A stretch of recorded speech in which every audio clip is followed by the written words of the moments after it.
Hello everyone, this is Ty Slatter with GTA Sports and welcome to another edition of GTA's ISO Mode. If you haven't already, make sure you follow GTA Sports Network and GTA Heat Check on all social media platforms.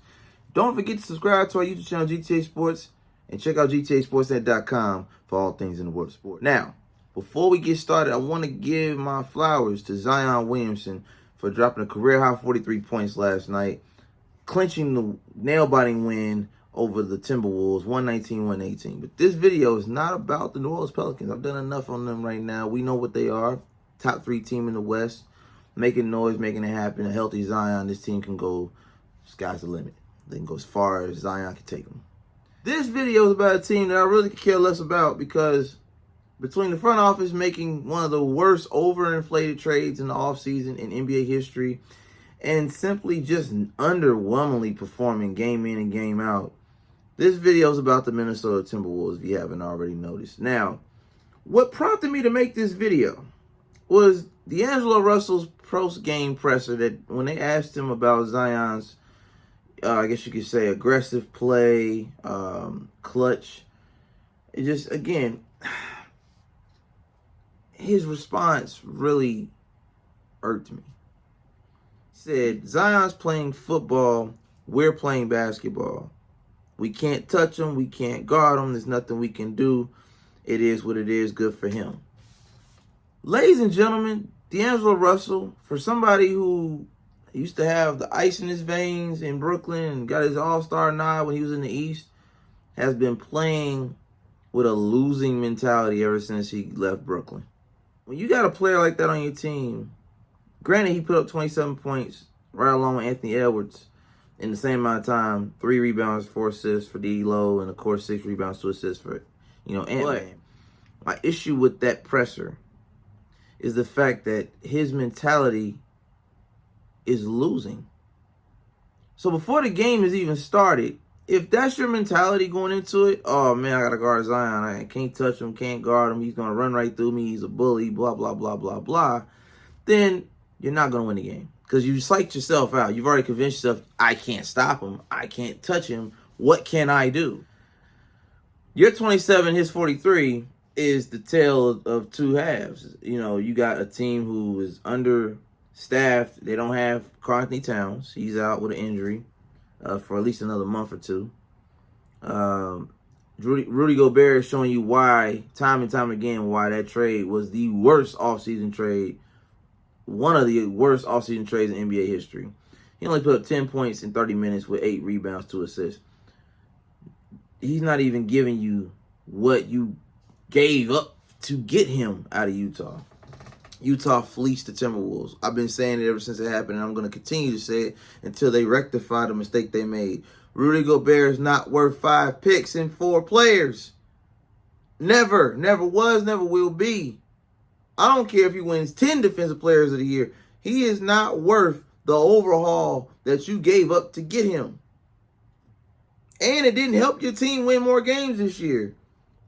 I'm not even going to talk about this game. This game we're talking about. Let's talk about the fact that you're 16-19 with Anthony Edwards, AngeloRussell, Austin Rivers, Rudy Gobert, Jaden McDaniels in your starting lineup. And your bench, the only one that really gave you anything off the bench, Jalen Noel, Naz Reid. And they played basically starter minutes off the bench, 25 apiece. So putting up 14 and 13 respectfully. But Brent Forbes didn't give you anything and Nathan Knight didn't give you anything. You got a 13-man rotation and the bench gave you nothing outside of those 2 players I just mentioned. What I see here, it could be a combination of bad coaching. The front office doesn't know what the hell they're doing when it comes to player development nor team chemistry. This team just doesn't know how to win, and it doesn't have a winning mentality.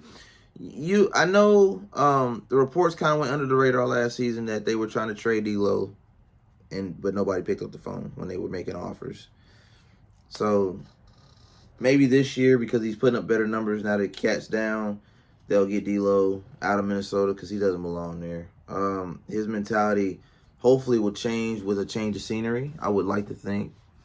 But you're not going to beat a team like the Pelicans coming in there already mentally defeated. He defeated you before the tip-off. And it showed in your game. It showed that you didn't have the confidence to even put up a fight. Zion put up double the amount of points. I mean, 43 and did it in roughly the same amount of time that you had. He only played 34 of the 48. Now, granted, him and Najee Marshall were the high, and C.J. McCollum played the most minutes, which is understandable. But again, 43, 3 and 5 for Zion. You got 21 and 27 minutes from Trey Murphy, the other forward. 3 rebounds, 4 assists for him. And CJ gave you his average, 20 points, 3 and 6. Najee Marshall, gave you 12 and 7. I mean, again, they didn't really have to do too much. It was a win by committee, granted. But Zion, a healthy Zion is going to lead the team regardless. And, of course, Brandon Ingram's down with the injury still. So, really, to be completely honest with you, Timberwolves should have won this game. And the only reason I say they should have won it is because B.I. gives them 20 to 30 points a game. You didn't have to worry about him. So you really had a chance because they really leaned on Zion to carry him through this game. And looking at the score, if you had more effort off the bench, because that's really where you lost at, and to be fair, their bench didn't really give them much. It was predictable, but they didn't have to. That's the thing. The Timberwolves don't play defense. I mean, a lot of teams don't play defense, but the Timberwolves in particular do not play defense. D'Lo, no defense. Anthony Edwards, when he feels like it, he's usually standing in the corner somewhere. Rudy Gobert is only good in the paint. He can't guard the perimeter. You put him in the perimeter, the paint's wide open. It's a layup line. So you can't move him. He's immovable. You got Austin Rivers. When have you ever known him to be a defensive player, even though his dad, Doc Rivers, is a defensive mastermind as a coach? None of that got passed down to his son. I'm sorry. Only the offense, apparently. Jay McDaniels playing small forward. I mean, again, it's power forward. It's not. This team is not built to guard a team that can score off the dribble, off the fast break, momentum. This team's not built for that. They haven't been for years. And Karl-Anthony Towns, as big as he is, you would think that getting him Rudy Gobert was going to help. And I understand what they probably was thinking on paper. 3-time Defensive Player of the Year, blah, blah, blah, blah, blah. But no, it doesn't work here. It doesn't work here. It doesn't work. It's not going to work. It's not going to get any better. This team will be lucky if they even make the play-in. See, what y'all had in Patrick Beverley is a dog. This team has no dogs. What you had in Jimmy Butler, who willed y'all to the playoffs, right before he left, dog. Those two players I just named willed the defense into the playoffs. What you'll need to make it out of the West, the wild, wild West, is defense. Defense turns into offense, and ultimately, if you can put the two together, defense wins championships. Any coach that's ever coached a game and knows the game will tell you that's how you win the game. Defense wins championships. Of course, you have to score, but everybody can't score. Somebody has to do the dirty work. Somebody has to draw the foul. Somebody has to go for the block. Somebody has to create the play, create the space, so the ones that can score on the dime when their number's called can execute. X's and O's. It's not that hard. This team does not do that. Everybody wants to be the star. Everybody wants to score.